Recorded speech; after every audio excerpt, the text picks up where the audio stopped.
Oke, selamat.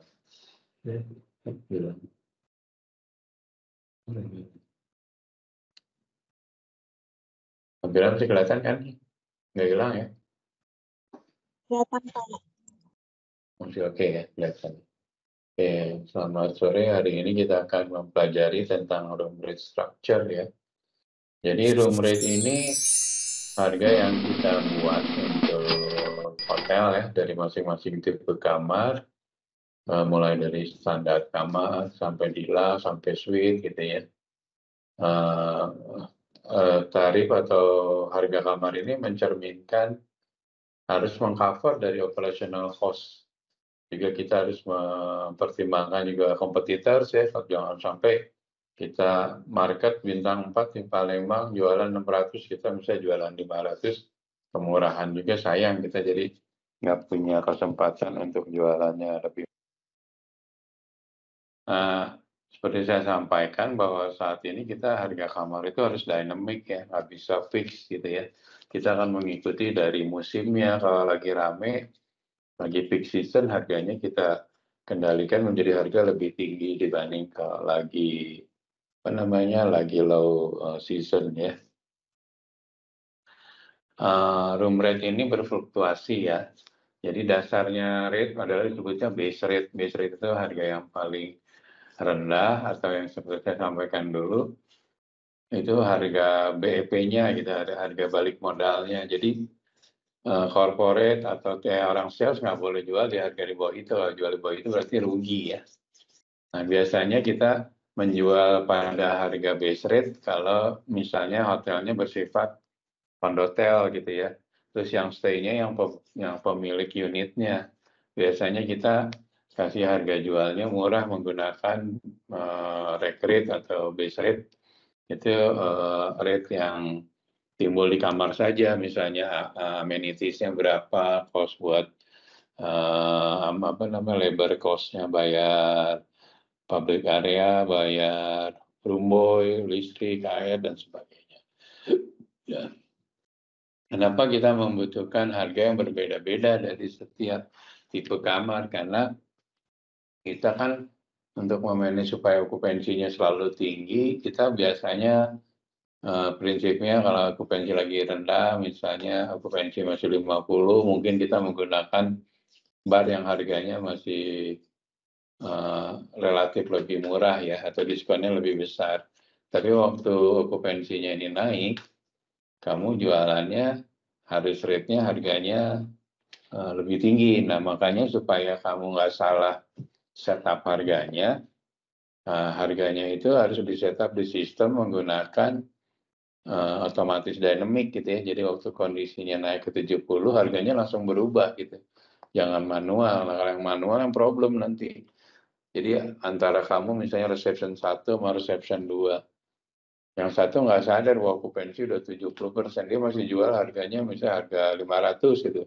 Padahal kita bisa jual harga 700, 800 karena kondisi okupansinya sudah tinggi. Kalau okupansi sudah tinggi, kita coba kasih dynamic price dengan harga yang lebih tinggi ya. Karena biasanya kan para tamu yang last minute dadak itu mungkin pilihannya nggak banyak ya, mungkin udah pindah datang ke satu hotel, biasanya jarang pindah lagi gitu karena mungkin jauh, kecuali hotelnya ngejejer di sekitaran satu jalan, misalnya Jalan Sudirman, di situ banyak hotel, tapi kan tetap orang repot juga ya harus pindah bawa koper dan sebagainya.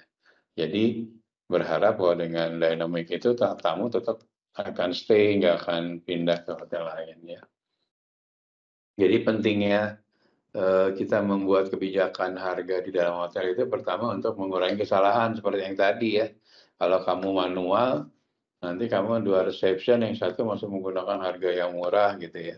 Sedangkan yang satu ngelihat okupansi udah bagus, dia bisa jual harga lebih tinggi.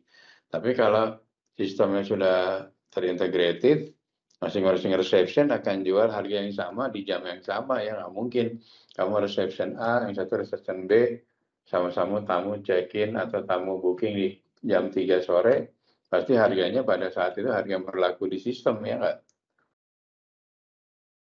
Nah, mungkin harganya berbeda-beda dengan tipe kamar yang sama ya. itu juga akan mengejar harganya secara otomatis. Jadi setiap okupansi 70 sudah saya sampaikan di sistemnya hotel itu sudah di setup. Jika okupansi 70 maka harganya bisa jadi 700 gitu ya. Okupansinya 80% menjadi 800 sudah di setup gitu misalnya oleh sistem, jadi otomatis ya. Nah, hotel rate di dalam hotel itu kita bagi ada totalnya ada 15 jenis rate ya. Yang pertama yang disebut yang rate dasarnya, base rate-nya. Nah, base rate ini yang saya sampaikan yang base available rate yang bar itu yang saya sampaikan. Bar di dalam satu hotel bisa dibikin dari bar 1 sampai bar 6 atau bar 1, bar 10, tergantung masing-masing hotel ya. Ada yang membuat bar satunya lebih mahal atau bar satunya lebih murah, tergantung dari masing-masing hotel setupnya seperti apa. Nah, di atasnya base rate ada namanya rec rate ya. Rec rate ini biasanya harga yang ada di website tanpa promosi ya.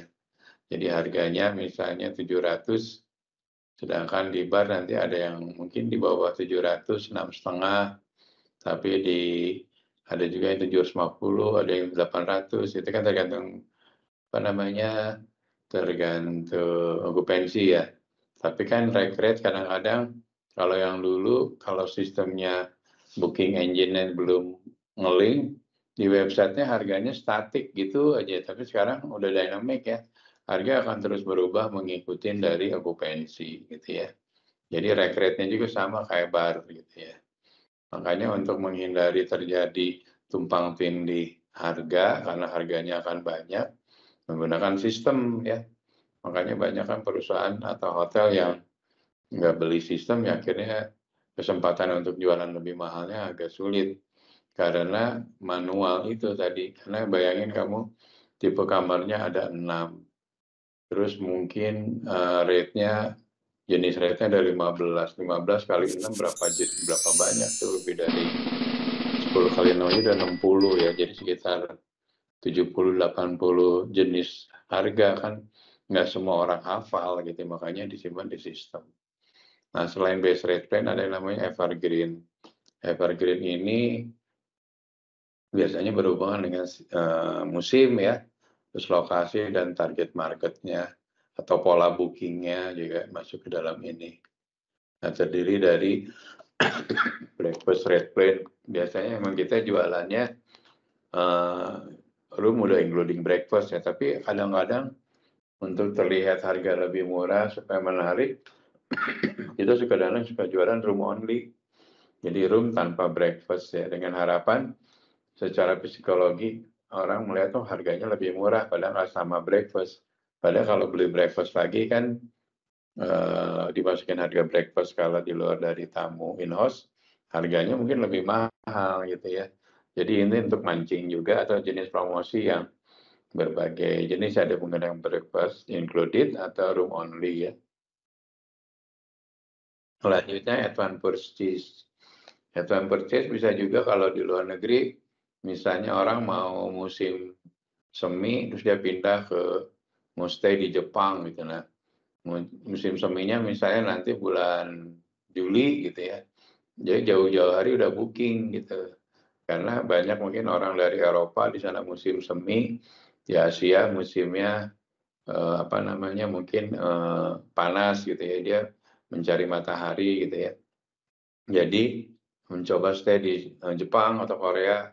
Nah, untuk itu dia booking jauh-jauh hari supaya kebagian kamarnya gitu kan. Mungkin juga banyak orang-orang Eropa yang keliling dunia ke negara Asia dan harapannya waktu dia stay dapat kamar. Makanya dia menggunakan metode advance purchase. Jadi dia beli dulu di awal. Nah, biasanya kita bikin promo juga nih.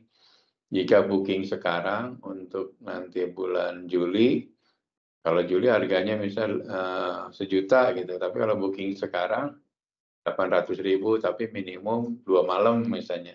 Nah, ini bisa jadi jenis promo juga ya. Yang terakhir yang fleksibel. Nah, fleksibel ini biasanya untuk tamu-tamu yang kita menyasar market yang orang-orang pekerja yang last minute-an booking gitu ya. Tapi dia nggak mau kehilangan deposit, jadi bisa cancel anytime, free cancellation gitu ya. Jadi ini mungkin ada beberapa persen okupansi yang market segmennya adalah tipe seperti ini. Makanya kita harus jual juga rate plan, flexible rate plan ini. Jadi kalau kamu punya hotel, kamu harus menggunakan berbagai jenis rate ya, supaya siapa tahu ada market seperti ini yang memang kondisinya dia seorang traveler yang anytime dia last minute-an booking atau last minute-an cancel karena tiba-tiba dia nggak jadi karena meetingnya pindah di kota lain. Nah kalau menggunakan fleksibel kan enak, dia bisa cancel tanpa harus bayar gitu ya. Atau ada lagi kalau kita kondisi lagi rame, kita meminta guaranteed ininya apa namanya deposit. Kalau nggak guaranteed kita nggak jamin kamarnya, jadi non refundable ya. Jadi depositnya nggak bisa dibalikin nih.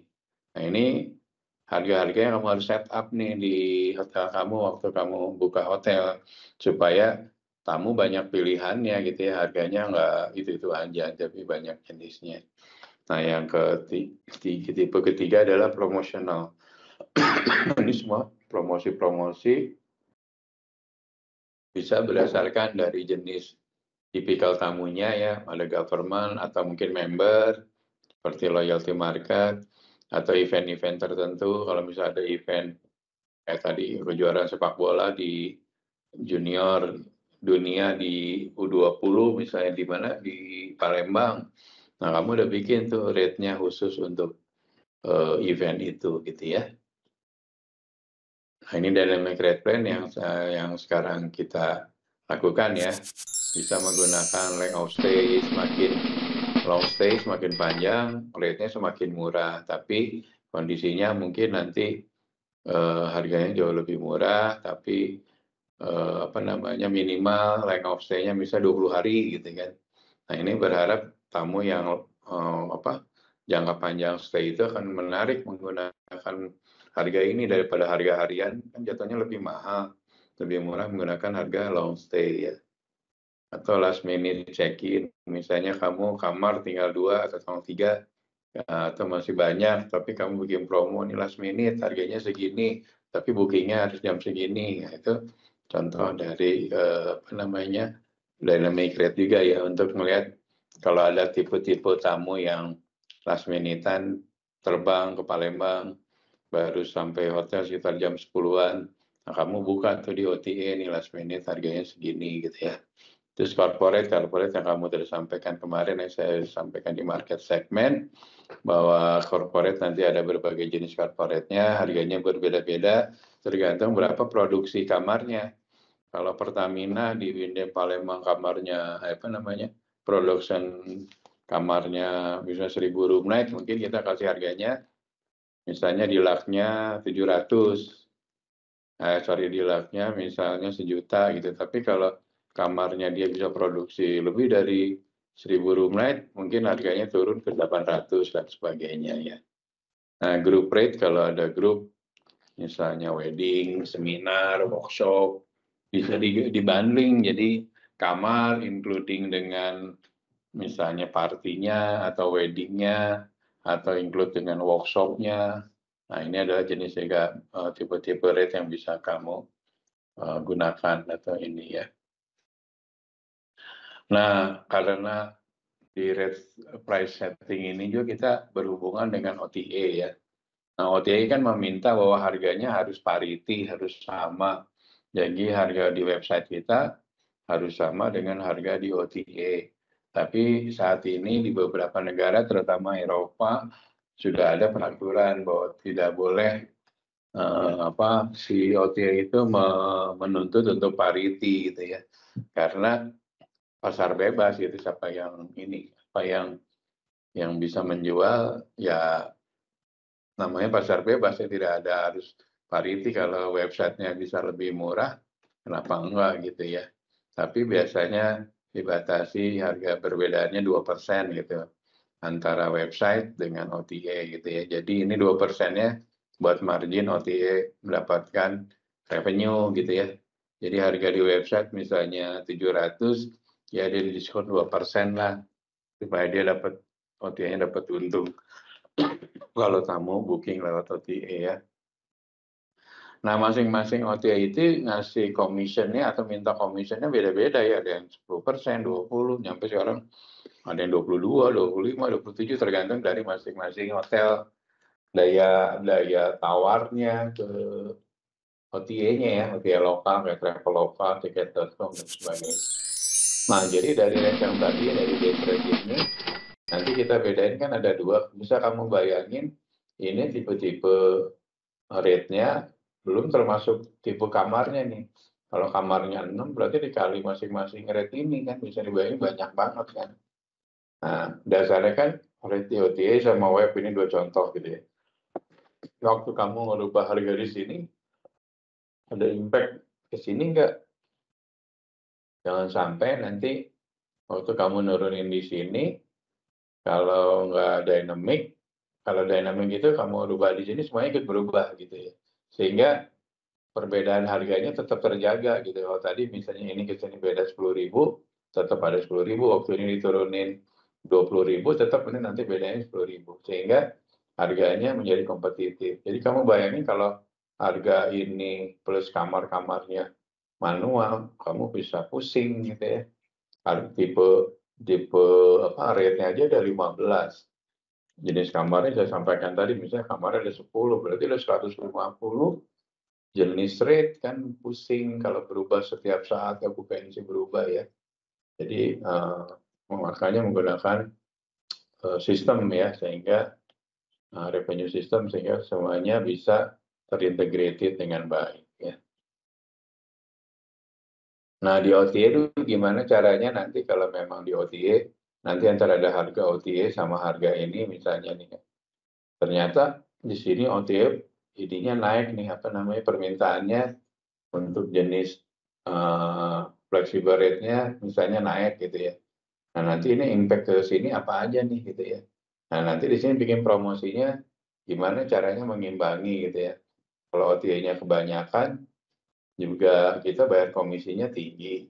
Gimana caranya tamu-tamu dari OTA itu nanti bisa kita convert jadi booking langsung ke website kita. Jadi dari website kita. Karena di website kita nggak usah bayar komisi kan, karena webnya punya kita gitu ya. Nah, biasanya untuk supaya membatasinya kita kasih minimum stay gitu ya. Supaya harga OTA-nya tidak terus banyak, nanti kitanya komisinya kebanyakan gitu ya. Jadi bisa dibatasi minimum stay OTA-nya atau hanya 2 malam, sisanya rate-nya kembali normal, tapi atau bisa booking lagi menggunakan website yang jauh lebih murah, biasanya diarahin seperti itu sih ya. Nah, ini contoh dari kasih nanti kamu baca ya. Jadi caranya gimana, misalnya ditutup OTA-nya untuk periode-periode tertentu, misalnya kayak lebaran nih, kamu udah jelas nih rame nih lebaran atau tahun baru, OTA-nya kamu tutup aja, tapi tutupnya bukan berarti ditutup ya, bisa dengan harganya ditinggiin tuh. Jadi kalau harganya tinggi kan dia akan ngambilnya ke ke website ya gitu ya. Nah, ini cuma contohnya nih. Jadi yang merah dan hijau ini kalau terjadi perubahan di sini nanti akan efek ke harga. Nah, gimana cara supaya harga ini bisa comply dengan yang lain. Nah, itu tuh strateginya kalau di revenue management, kalau kita by system, itu akan otomatis kamu naikin ini, langsung ininya berubah semua gitu ya.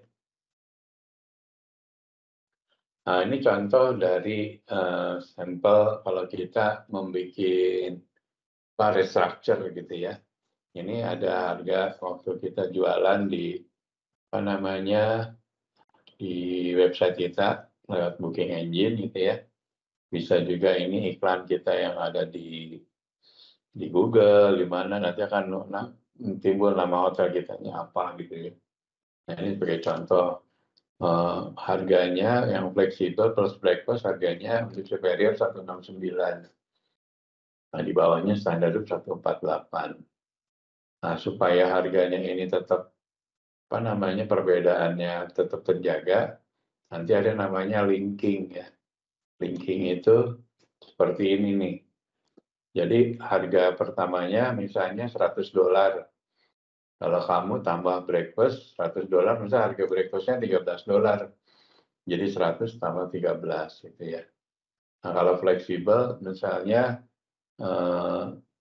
udah termasuk breakfast, tapi ini kan di rate misalnya kondisinya yang booking di bawah jam 6 malam, 6 sore gitu ya. Nah, dikasih harganya segini. Nah, supaya ininya tetap formulanya ini tetap, makanya harus setup di sistem supaya nggak manual gitu ya. Jadi cara bikin harganya rate-nya seperti ini ya, saya sampaikan tadi. Ini harga awalnya X gitu ya. Kalau tipe ini standar room gitu ya. Harga standarnya misalnya $100 gitu ya.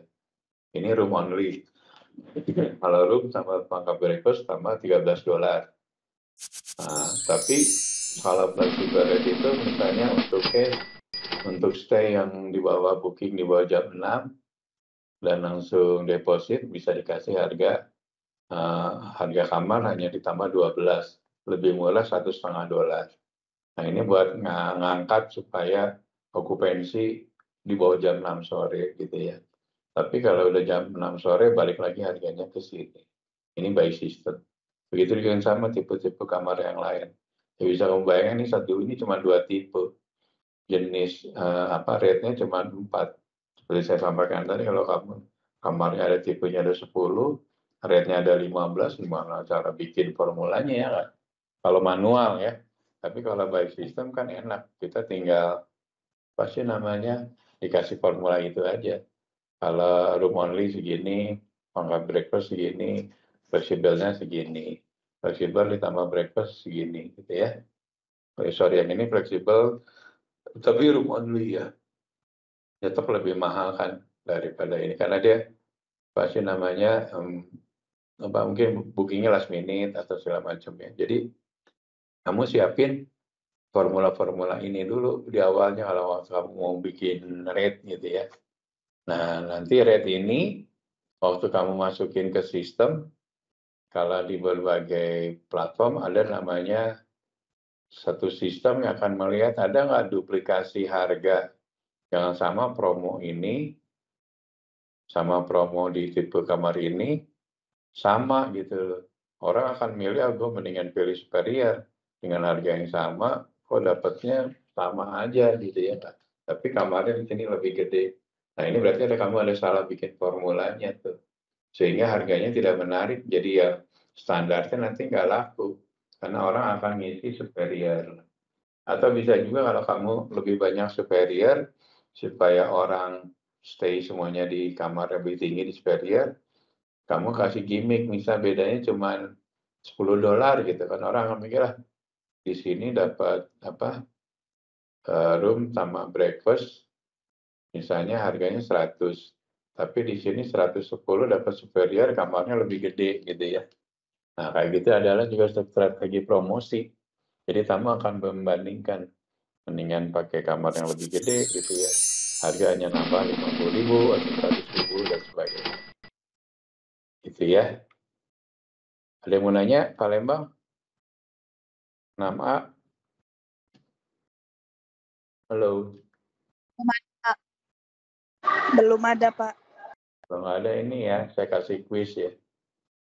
Ini kuisnya, kamu jawab, nanti kamu emailnya ke sini, pertanyaannya yang tadi saya sampaikan. Kamu coba bikin 15 rate structure ya, menggunakan linking method tadi. Terus ada kamarnya, ada tipenya, ada 6 tipe. Kamu bikin aja, misalnya 1 standar, 2 superior, 3 deluxe, 4 misalnya grand deluxe, pokoknya ada 6 ya tipe kamarnya. Terus rate-nya ada 15 biji. Kamu bikinin formula yang ini, seperti ini. Promonya apa gitu ya. Dari situ kamu belajar nanti cara membuat promosi dan cara membuat rate structure. Oke, kalau ada pertanyaan, ini kuisnya 1 minggu ya di email untuk nambahin nilai UTS sama UAS kamu. Oke, kalau nggak ada pertanyaan, saya akhiri materinya, ntar saya kasih ya segera di sini ya. Thank you. Baik, Pak. Terima kasih, Pak Dino. Tuh.